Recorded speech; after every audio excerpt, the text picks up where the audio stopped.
Everyone, today we're going to be preparing some of the easiest holiday cookies. They all only take 3 to 4 ingredients, and they will be some of the best ones at your cookie exchange. I want to take this time to thank all of my supporters out there. I love you all so very much, and I hope you have a wonderful holiday season.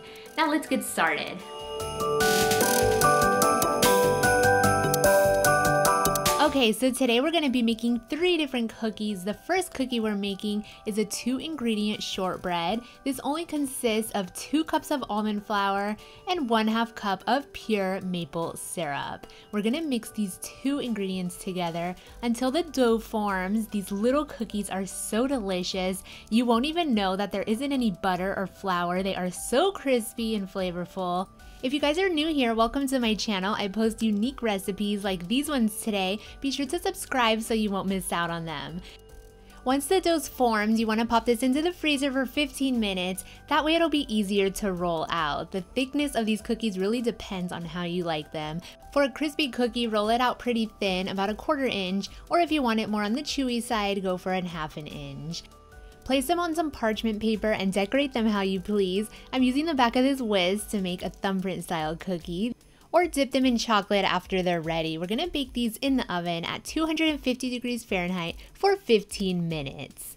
Now the next cookie is the famous Palmiers. I'm going to be sprinkling some sugar down on my work surface, and I'm gonna take a sheet of frozen puff pastry dough which has been fully thawed and placing it right on top of that sugar. Sprinkle some more on top. This is so simple, you don't even need to measure anything. Now I'm going to be taking my rolling pin and rolling the dough to press all of that sugar into it. You want the dough to get 1 to 2 inches bigger than it is. These Palmiers are not too sweet, they have a light and crispy buttery layer, making them the perfect delicate cookie. Once that sugar is pressed into that dough, go ahead and fold the sides 1/4 of the way in, then fold it once more to secure it shut. Another way you can make these is by rolling half of the sugar dough into the middle of the rectangle, then doing the same on the other side. Wrap these up with plastic and freeze them for 15 minutes. Once it's ready, preheat your oven to 400 degrees Fahrenheit. Slice these Palmiers with a sharp knife about 1/2 inch thick and place them on a silicone-lined baking sheet. When these are baking, the sugar is going to melt and caramelize all over the bottom, so it'll be much easier to remove. This 1 pound of pastry dough makes 50 cookies and everybody's going to love them. Don't place them too close together because they will spread. We're going to bake these for 7 to 10 minutes and they will also brown up very quickly, so keep an eye on them.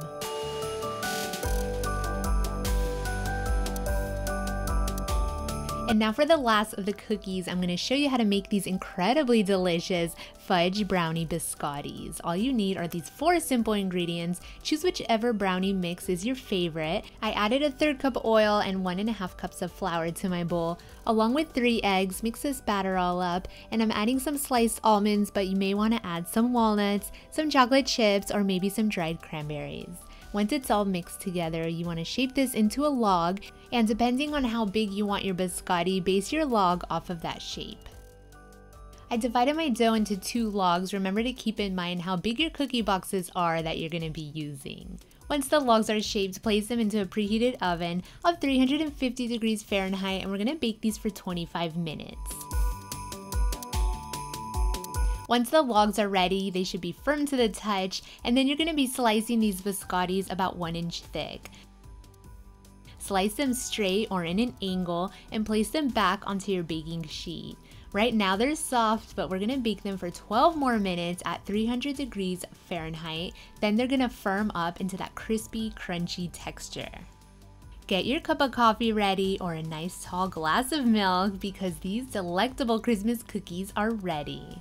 Which one is your favorite? Leave a comment down below and stay tuned for my next series of Christmas cookie videos.